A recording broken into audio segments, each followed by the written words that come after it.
So we've got some other questions here. Um, so this one is kind of a broad one that's come in. This one's about hiring, and in fact, I just heard about a customer who became a Feathr customer shortly after they were brought into an association to basically completely rehaul the marketing for that association. Like, it was a specific organization, specific association that basically started or restarted their marketing function from scratch, from a personnel standpoint, from a technology standpoint, from an approach standpoint. And so I know that I've heard about this happening not just in this one case, but several times, where associations are recognizing, broadly speaking, that the traditional marketing kind of playbook is going like this in terms of performance. Open rates on emails are going down, engagement rates with direct mail or like print advertising and kind of other common channels are also going down. But like the internal expertise is built around all of these kind of slowly dying channels. And so just like making your email subject lines better, obviously that's better than having a worse email subject line, but that's not going to be the lift or like the transformation that you need to kind of catch up and ideally get ahead of the marketing curve. Right. And so I've heard about this happen several times where marketing departments specifically at associations, and obviously this happens more broadly too, are just like completely rehauled as an attempt to revamp, restart, and turn the marketing from something that's behind the curve to ideally with it or ahead of the curve. So this is a question that came up is what recommendations would we make for hiring marketers that are best suited to like new media and new digital channels, technology, social media, automation, segmentation, kind of all the things that we talk about. So from a hiring perspective, say there's an association who's wanting to bring that expertise and that kind of skill set internally to rehaul their marketing or to add to their existing marketing setup. What are kind of some recommendations that come to mind for finding the right people for that kind of job? Yeah, that's a good one. Yeah. Something that comes to mind is we oftentimes have a lot of customers who have a marketing title, which is kind of this broad umbrella term for doing everything and doing all of the promotion for a membership or event, all of the print, all of all these a lot of traditional channels, but additionally also being such a cross-department function and communicator with the entire organization. And what that means is that when you introduce a complex channel, new channel like digital advertising, which is has a higher learning curve and there's a lot of nuance there and a lot of complexity. Adding that to someone's plate on top of all of the other marketing activity they're doing is going to set you up for underperforming campaigns. And so just anecdotally, I've seen that customers who either have someone really owning the execution of campaigns, even if they train up enough to know the vocabulary and to be able to understand the strategy, they don't necessarily need they don't need to be in the weeds, right? And so making sure that someone can really set up the campaigns, launch them, manage them, while training the team on the vocabulary and general strategy is effective, because it's going to be really hard if you're treating your advertising like an afterthought and not staffing those skill sets accordingly. I very much resonate with what you're saying. Like, I think typically with new channels, and I'm like thinking to myself too, I make the same mistake where I think that to make like that success is just activating a new channel, where it's like, okay, I wasn't doing retargeting or geofencing or programmatic advertising in general. Now, say I bought Feathr, I'm doing it, that's success. And basically conflating or mixing up the activation of a new channel with a kind of like properly executing the new channel. Learning, Yeah. Managing the campaigns, Right, and I mean, like generally speaking, if you're not doing retargeting and you start doing retargeting, it's going to be better than it was before because now you're just following your audience. They're being reminded of your existence and of your offers and all that kind of thing. But it needs to be actively managed through to the point of success. Right. And even then, if you like develop a successful formula for using retargeting, for example, the ground is going to move from under you in terms of what works and what doesn't work. So it needs continuous attention and investment.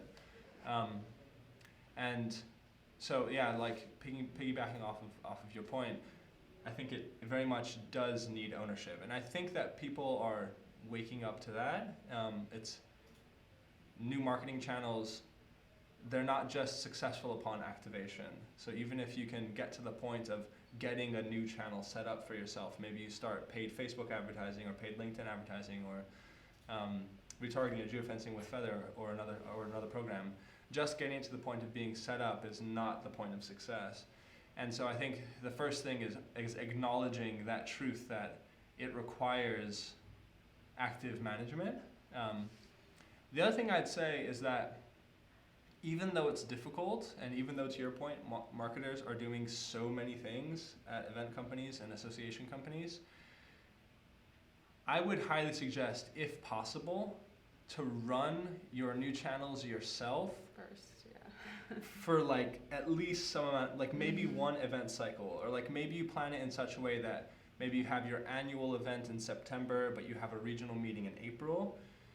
Activate that new channel for your April regional event, which is a little bit lower stakes, maybe lower attendance, lower budget, lower expectations, and run retargeting or run whatever the new channel is for that event yourself, and then hire somebody, say in May, or have somebody coming on board who's expected to take it over for your annual events later in the year.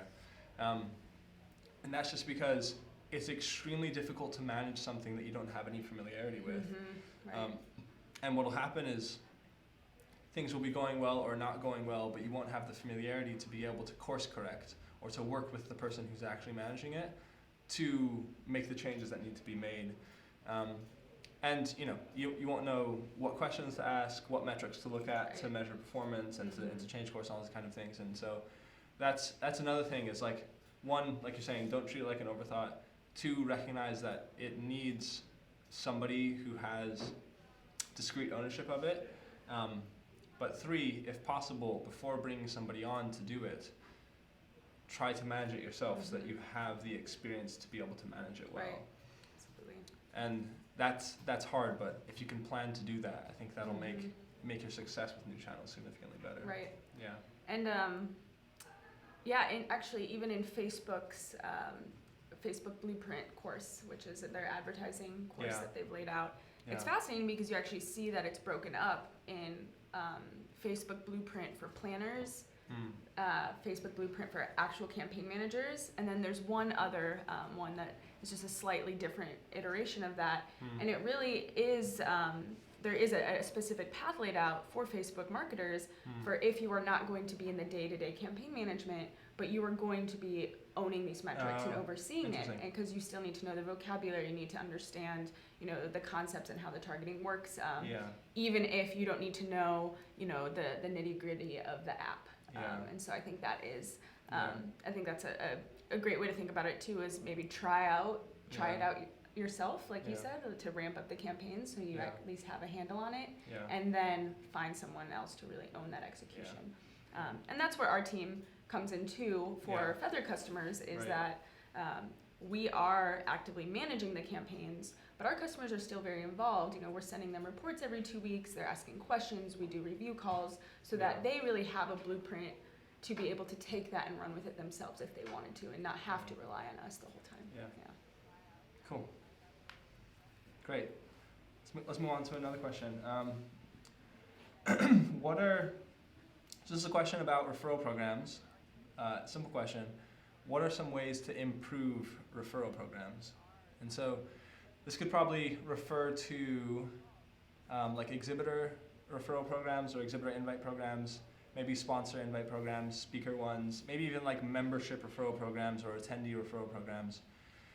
Basically, like maybe people can chat in if there's people here on the show who use referral programs of one type or another, just so we kind of have a sense of how many people in the audience are running or are considering running or have run a referral program of one type or another. But this question is basically how to improve the performance of referral programs. So I have a couple thoughts. Go for it. So similar to the last point, I think there's, again, just activating the channel of a referral program does not mean that the program will be successful. I think it needs to be something that's compelling to the people who are making the referrals. It can't feel like, hey, do us a favor, please. We'll be so grateful. I mean, like, you know, in the end, you are asking somebody to do something that is not required of them, right? Like, a member does not have to refer another member to your association, and same thing for an event attendee or an exhibitor. But I think it should come across as something that is compelling to that person, and that makes them want to act on it. And so, you know, there's a couple of ways to get to that point, but I just, like, as a framework, I think that's an important thing to keep in mind, is like, how do we craft the referral program in such a way that it feels like we are giving the people who are asking to do referrals for us more value than we're asking for. And so I think there's some ways that are maybe not super creative, a little bit straightforward to do that, like, you know, and it lines up with what those different parties care about. So if I'm an exhibitor or a sponsor for an annual event, then I care about visibility. I care about lead gen, you know, coming to that event. I care about my overall kind of presence and the impression that the attendees of that event have of me and my brand. And so just kind of leverage that thing that you know about that party to give them incentives that are aligned with what they care about. So maybe if I'm an exhibitor, one of the things that I care about is how many staff I can bring to be at my booth. Right. Maybe I bought a 10 by 10, and so I get 3 passes or 4 passes or something, but I'd like to bring 5 or 6 salespeople. And so if you're running your referral programs in such a way that you can track them, because ideally they're run digitally, then you can give exhibitors, for example, a bonus pass, sales pass, for every X number of registrations that they send you, and you can track that. And members, I mean, everyone will have their own best pulse on what their members care about most.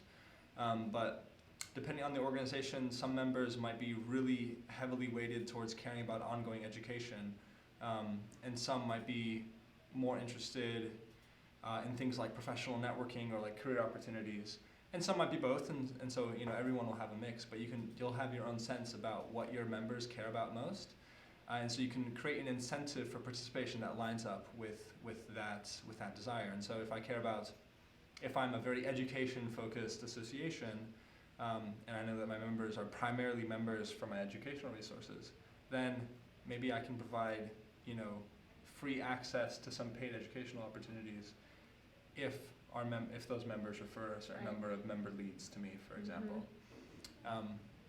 And so that's one kind of like very simple idea, but again, I think something that, you know, most of marketing is actually, when it comes down to it, simple. But the execution is the hard part, and the follow-through is the hard part, and the ongoing management is the hard part, I'm realizing.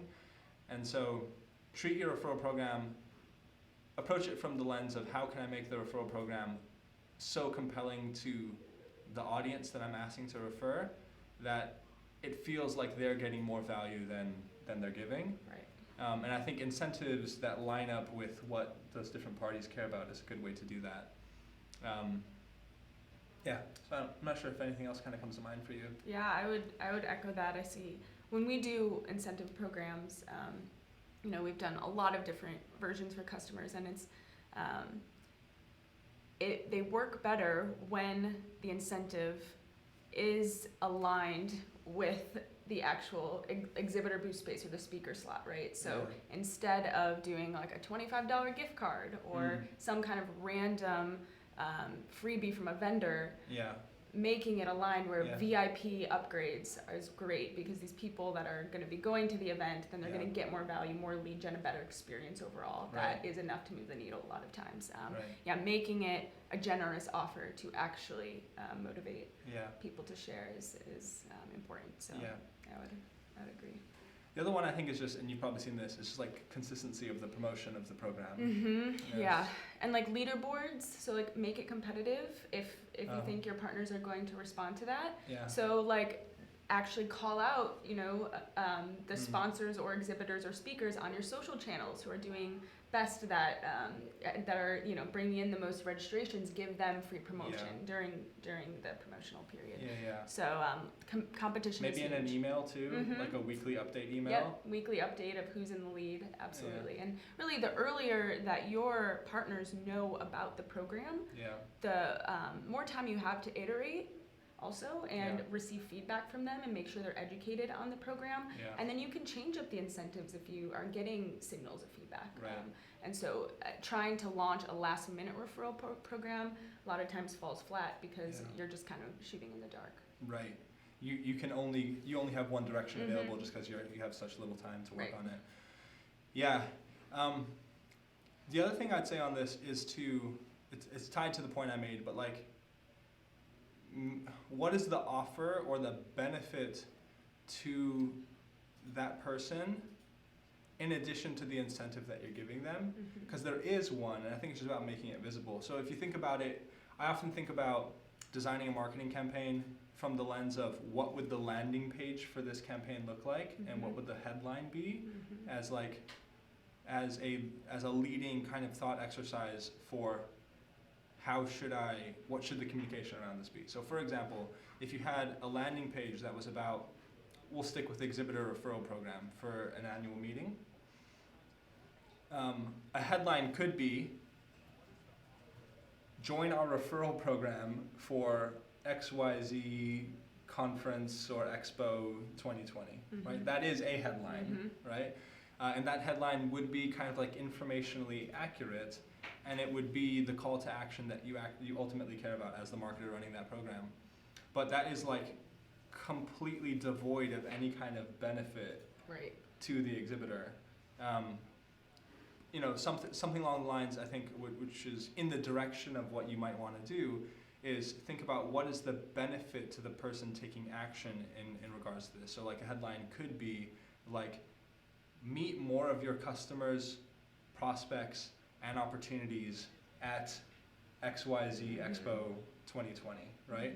Mhm. Because that is a point of value to an exhibitor who's getting their own audience to come to your event, is that more of their own audience is there, and they'll have more pre-booked meetings from their own audience at the event. And so it's just again, like maybe a little bit of a framing thing of like to be in the shoes of your audience in that case, to think about the benefits that they care about, and to like write your subject line in your announcement emails and your Mhm. headlines in your emails, and Right. a headline on your landing page if you're building a landing page for this, from the perspective of like, what is the hook for? Right. What's in it for them? Exactly. Absolutely. Yeah. Yeah. Yeah. I like that idea. Thinking through a campaign. Yeah. Yeah. What's the landing page? Yeah, I like what's the that landing tactic. page? Yeah. Yeah. Cool. So looks like we have another question. we do. So this question, what would you recommend for third-party programs that cannot add the pixel to track? For example, like a third-party registration site. Mm-hmm. Yes. So just to clarify, a lot of third-party registration site, most that we've worked with, Yeah. are able to add the pixel. Sometimes it just takes a little more communication with their tech teams, etc. So it's not off the table just because you use a third party. Most of our customers actually use third-party registration sites. Yeah. However, there are sometimes it is not possible. Yeah. In those cases, what we do is we try to get as close to the registration event as possible. So if it's a landing page that says register now button, and it goes off to a third-party registration site where the pixel is not able to be placed, we want to track button clicks. Mm-hmm. People who click on that button Right. and then land off. So that is a signal that they are a very warm audience. That's probably pretty reliable, right? Yes, and we don't know what they did after. They may have bounced, but that is still a good metric to figure out if your campaigns are working, and if you're not seeing an uptick in registrations, but you're seeing a lot of those button clicks, you can kind of infer that there's something wrong on the registration site. Right. Yeah. One thing, I think you might have mentioned this to me. Can't remember where I heard this, but it was somewhere within these walls of this office talking about a customer who had this problem. Is for tracking registration confirmations. What they were able to do, because some third-party vendors will not accept pixels, but they will let you determine what the redirect URL is after a registration takes place. Yep. And so then what you can do is you can make a page on your own site where you can obviously control the pixels that are on there, and you make a page that's annual meeting confirmation page. And that's the page that everybody who finishes the registration process through your third-party vendor gets redirected to upon the confirmation. And then you have your pixel there, and you can track visits to that page and know that everybody who visits that page has completed the registration process. Absolutely. Yeah. So we've done that for a few customers, and that is it's fairly reliable. It might be a smaller subset of people who have actually registered because it may not always load, but still it's a great metric. To track. So in that case, you would try to get like the button clicks that take people to the beginning of the reg process, and then if possible also get a redirect URL. And so in that sense, you're still getting a decent audience for both of those things. On the front end, people who start registering, and then on the back end, people who have completed by redirecting. Yep. Cool. Absolutely. Hacks. Yeah. Workarounds. Yeah, exactly. Cool. So question from Cynthia here. We ran into a similar problem trying to install Facebook tracking pixel on a landing page. Any update on working with Facebook? Not.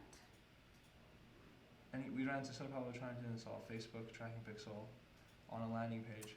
So maybe these are a little bit separate. Maybe these are separate. So yeah, Facebook campaigns within Feathr. I know that there was like some temporary problems with that, but with the new once we switched the new UI, I believe it's almost solved where you can now launch fully functional Facebook campaigns within Feathr. I know with the new UI switch, some of that was on pause, but I'm separately with adding Facebook tracking to Feathr landing pages. That should be possible. So you should be able to add tracking codes to any of Feathr's landing pages. So if for some reason you are unable to do that, write into support. That's a technical error otherwise. Yeah. Cool. Hope I got that question right. Yeah. Cool. Let's grab another one. This one is from Caitlin, who wrote in before the show a couple days ago via email. How do you plan to approach the latest reports of Google's move to eliminate third-party cookies from Chrome browsers? And so for background for everybody here, Chrome, and I think there's even like rumblings of other browsers doing this too, that there are plans in place for a lot of major browsers to stop using like traditional like cookies that have been around for a long time. And the reason that's relevant to Feathr and advertising technology is that cookies run like the vast majority of digital advertising and programmatic advertising. So like if you're running retargeting, what's happening is people coming to your site, the site, if you have say Feathr or a retargeting program hooked up on your site, then as people visit your site, there's a cookie that's being dropped in their browser, and that is what allows you to follow that person around to news sites, sports sites, whatever, and retarget them with ads. And so in a world where cookies did not exist, how would retargeting or other kinds of digital advertising still continue to work? That's basically the gist of the question. And the answer is, as far as I can see it, and based upon the little bit of research that I've done in this area, is that there are other ways that retargeting can be powered beyond just the use of a cookie that's dropped in somebody's browser. There's, like authentication from certain types of accounts that people could be logged into. and there's other kinds of technical ways that it can be accomplished. I think the broad answer is that retargeting and digital advertising are not going anywhere, and kind of if the underlying technological piping that is at the foundation of retargeting, in this case cookies, changes, then how retargeting functions will also change to respond to that. So say, a few years down the road, cookies just are not really present anymore. Retargeting will not be gone, just cookies will not be used for retargeting anymore, something else will be used. And so basically as the technology is changing, the industry is also changing to keep up with it. Right. And this has happened so many times. There's been like significant changes in email protocols. There was GDPR last year. There's all kinds of like new data regulations that are coming out. And typically the response is like, wow, like this is gonna change things or make certain things impossible. But broadly speaking, what happens is that the technology and the regulations change. Maybe some technological limitations are introduced, but the industry just works around those or works with those to allow that channel to still be available. Yeah. And it's always a gradual shift as well. Yeah, right. So that's that there. Cool. I think we've got one more that's here at least, and if anyone, of course, in chat has questions, feel free to chat them in or ask them in the Q&A tool in Zoom. So this one is, what are some common mistakes that you see marketers make when entering new channels like retargeting, etc.? And maybe so we could answer this about retargeting specifically, but also just new marketing channels. What are some common mistakes? Anything that comes to mind for you? Yeah, you've probably heard me say it multiple times, but not creating a funnel. Yeah. So we see this a lot where people set up retargeting campaigns, a lot of which are competing against each other, targeting the same exact audience. And a lot of them maybe they're cold or not very highly warm prospects, and then you get confused why you're not seeing conversions. And my answer is always that first it takes time to build an audience and then actually move them through the funnel.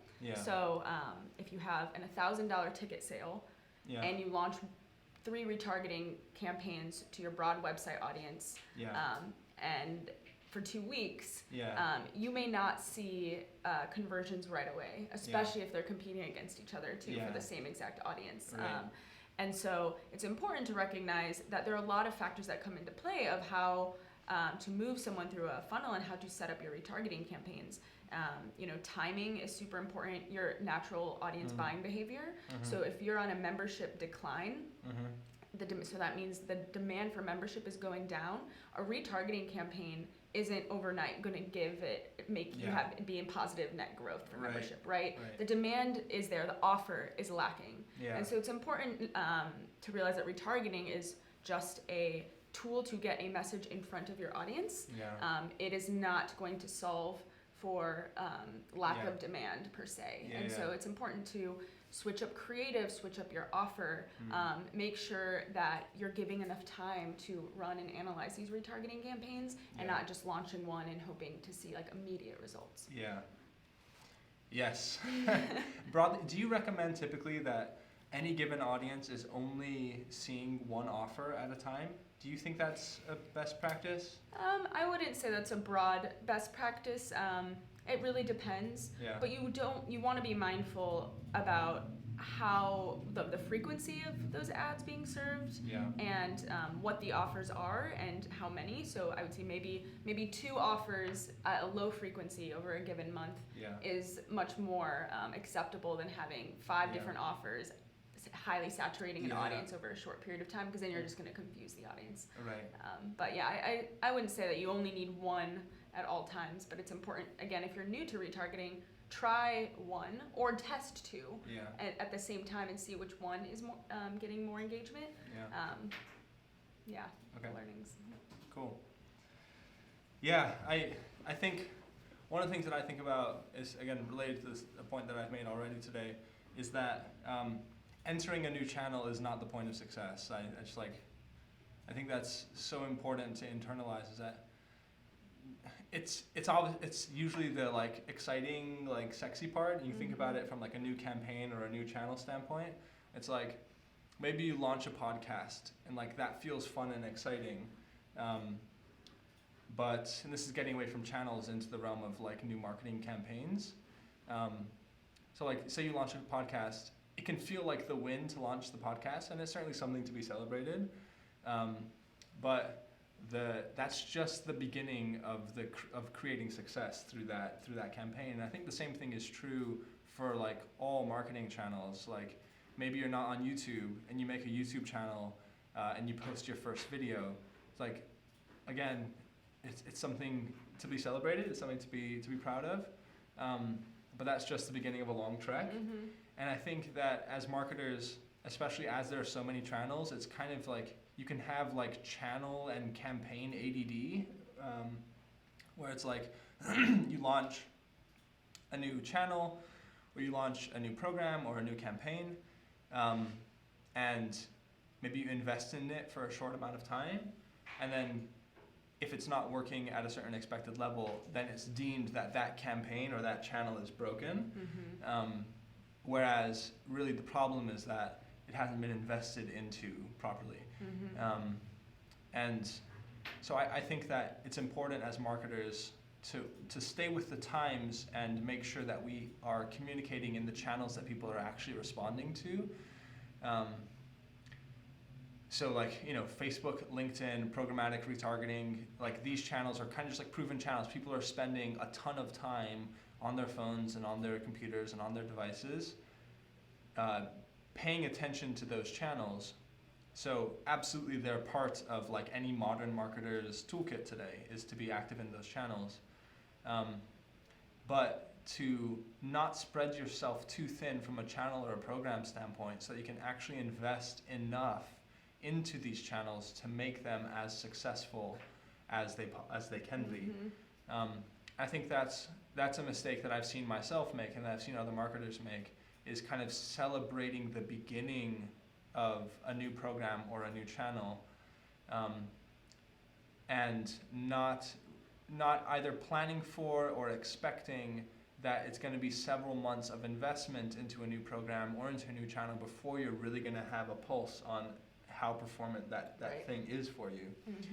And again, I think that the modern kind of marketing landscape kind of exaggerates that problem and aggravates that problem, because there's always a new marketing tech vendor or a new channel or a new course from somebody, you know, at a marketing agency. And not saying that these things are bad, but that they can be a distraction where, you know, you decide to drop your investment, say in your YouTube channel, to move into a podcast where actually you were just around the corner in terms of investing in the YouTube channel from a very successful outcome, but you cut it early, and that ends up being like your biggest weak point, is that you're cutting things 2 months early several times in a row, and so then you end up with like a lack of success from those kind of things.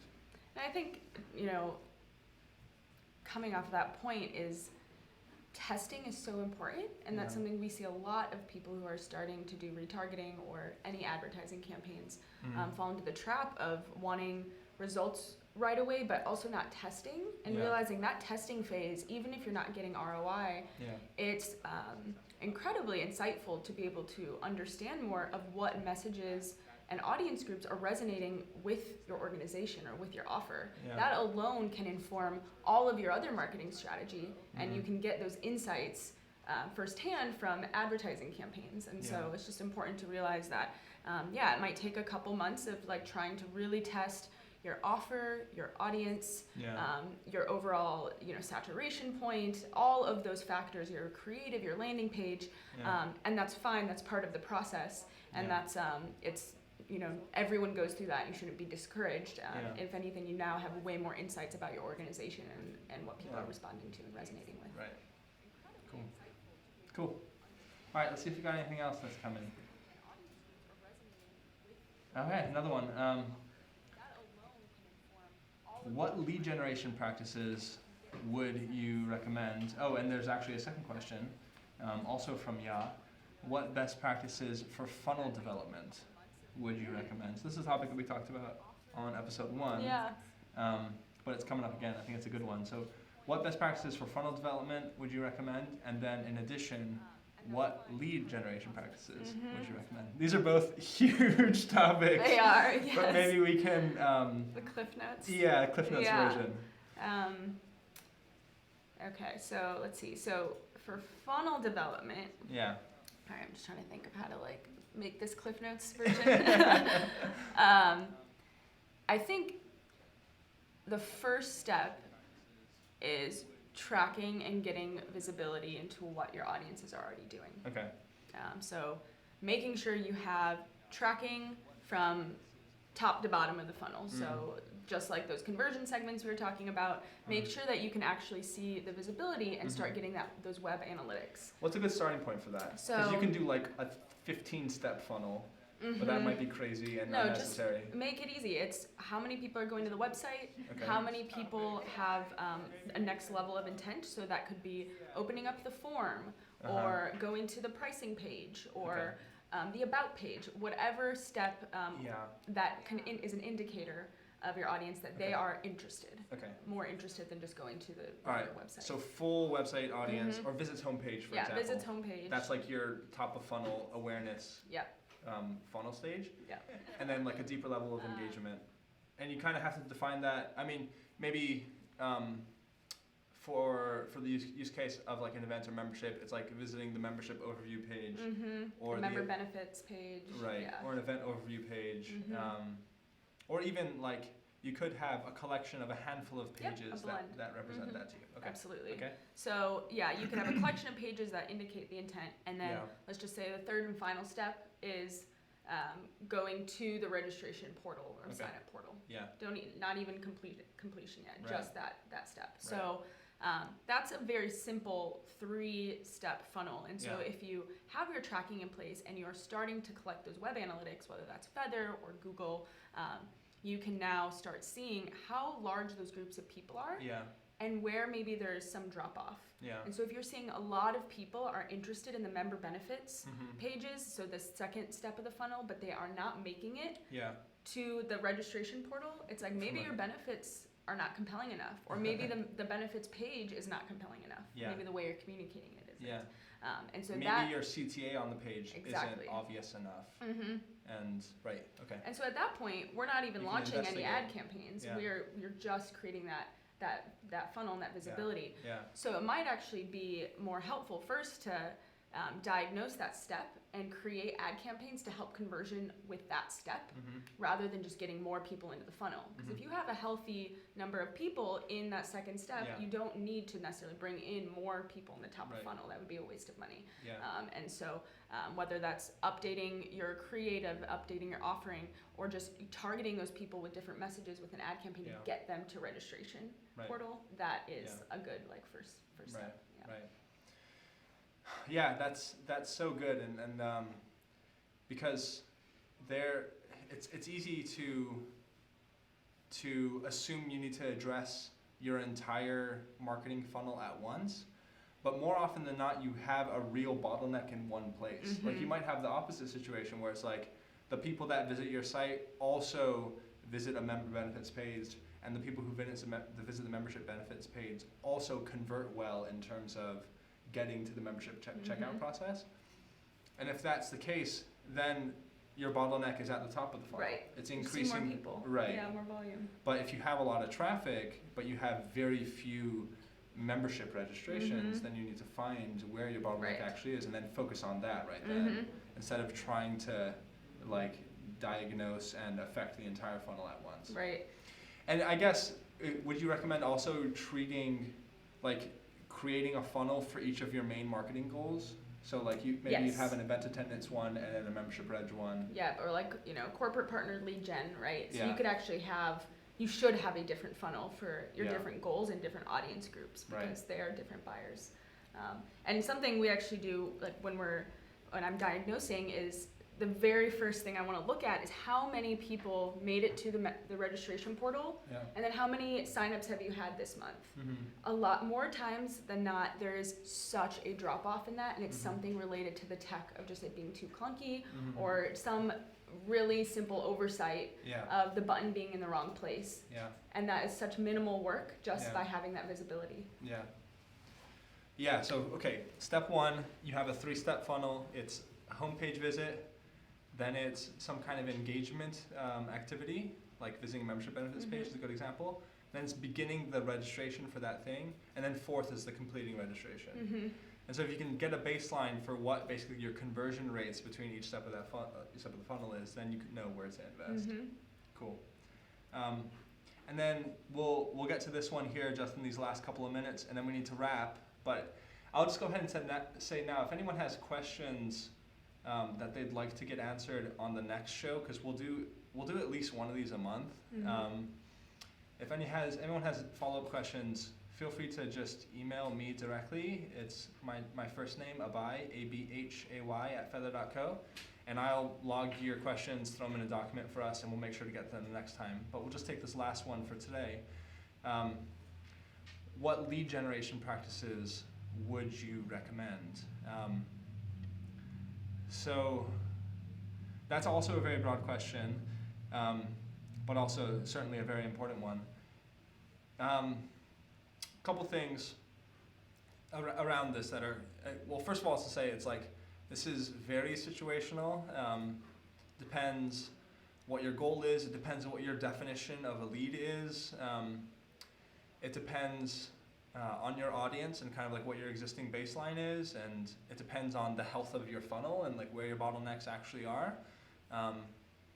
But kind of like all of those things being acknowledged, I think some kind of broad recommendations are, for me, basically the health or the quality of your offer, I think, is like first and foremost, beyond technology that you're using, beyond like particular promotional strategies. It's like, what is your offer? What is the thing that you're offering to somebody in your space, in your industry, to get them to become a lead? And so say your goal is to get kind of like net new people added to your marketing database or to your CRM. And so your goal is to produce content that you can put behind a form that gets people to download that white paper or register for that webinar or that kind of thing. And your goal is to like grow your overall audience in a particular industry via that type of gated content, right? And that's a kind of common situation. The thing that really is going to move the needle the most on that, provided that you have kind of a good foundational marketing technology and promotional setup, is the health and the quality of the offer. Like, what is it that you're actually offering to people to get them to give up their contact information to you? And like, we know this as consumers ourselves and people that are being marketed to. Submitting a form can feel like something that gives you a little bit of pause. It's like, okay, what's going to happen after I submit my information? Am I going to get followed up with? Is this going to lead to another 6 emails in the next 5 days or something? You know, which is obviously like friction for people because we're overloaded with email already. So there has to be a super compelling offer that gets people over that resistance. And so I think that there's two things when it comes to that. It's like, say we're using a white paper, maybe it's a yearly report or something like that you're making available to people in your industry. There's two ways to kind of improve the quality of your offer. One, which is harder, is to change the underlying asset itself, right? It's to actually make the report better, maybe format it better, maybe do like an additional layer of research or analysis on top of the report that makes that reported information more actionable for your audience. And that's certainly on the table. Obviously, that's work. The second thing to do is to just, like we were talking about with the exhibitor invite program, is be more thoughtful about how that is packaged and how that is promoted to your audience. So, for example, say you have a 2019 annual industry report or something like that. Again, using like a landing page as a thought exercise for this, and also as a literal thing because this is hosted on a landing page. A headline for that page could be, 2019 security industry annual report, right? Okay, that's a headline and that's accurate, and that'll convert at a certain degree. Another headline, which is like, again, more focused on the benefit and the outcome that your audience cares about, which is going to make the convert better, which is going to make that page convert better, is, you know, trends, insights, and analysis to help you succeed in the security industry for the next year, or something like that. And then maybe the sub-headline or like the tag on that is 2019 annual report or something like that. And so I think that there's like, and I see this problem with like even huge brands with big marketing departments and big marketing budgets, if the copy is just really underwhelming. Yeah. And we do it all the time at Feathr too, is like we'll make an event or a webinar landing page and we're just like super literal and descriptive in terms of the copy on that page. We're hosting a webinar about this. We'll talk about this, register here, you know? And like, I get it, we're busy and like there's all kinds of competing priorities, so sometimes there isn't the time to invest in like really high quality copywriting and promotions for each of your pieces, but I actually think that that's where the easiest lift is. That's not redoing your content or rewriting a white paper, that's just promoting it more thoughtfully from a copywriting standpoint to be a lot more value and benefit oriented. And I think that's actually the first place that I'd recommend looking, is basically what are your existing lead generation assets that you have. Maybe it's just the event directly, maybe it's some kind of gated content, maybe it's just your membership program and your goal is to get leads through those things. But how can you promote those things? How can you rewrite the landing pages that describe those things? How can you rewrite the subject lines and the headlines and the call to actions on your emails that are promoting those things in such a way that the value and the benefit is just much more intentionally pulled out and highlighted for people. That's actually the first place that I would start. On top of that, you can have like a more multi-channel and more consistent promotional approach so that you're promoting things on email and also on social and also on retargeting. That's going to do better than if you're just promoting things, you know, maybe via email or just via industry advertising or direct mail. So adding additional marketing channels is also a technique and a kind of a proven strategy like that. But if I was to leave anybody with one takeaway that I think is going to have the most overall effect, is to look at your existing offers, your existing lead generation assets, and think about rewriting them from scratch. Think about rewriting them from the perspective of your audience. Right. Think about, like, look up direct response copywriting and use some of the principles there to leave everything else the same in terms of the underlying asset, but to dramatically improve the perceived value of it. I think that's one thing that I mentioned. You nailed it. Cool. All right, everybody, we're past the hour, so we're going to wrap up today. Thank you so much to everybody who joined, and basically everybody who joined, it looks like stuck around for almost the entire hour, so thank you so much to everybody who's given us this time. We hope those questions and answers were helpful. There's more coming your way at least once a month. We'll do these at least once a month and maybe pick up if it seems like people want us to do it more than that. Only if everybody with one parting request and thought. If you're not following us on LinkedIn, we're really investing in our LinkedIn presence these days, kind of practicing what we preach even more.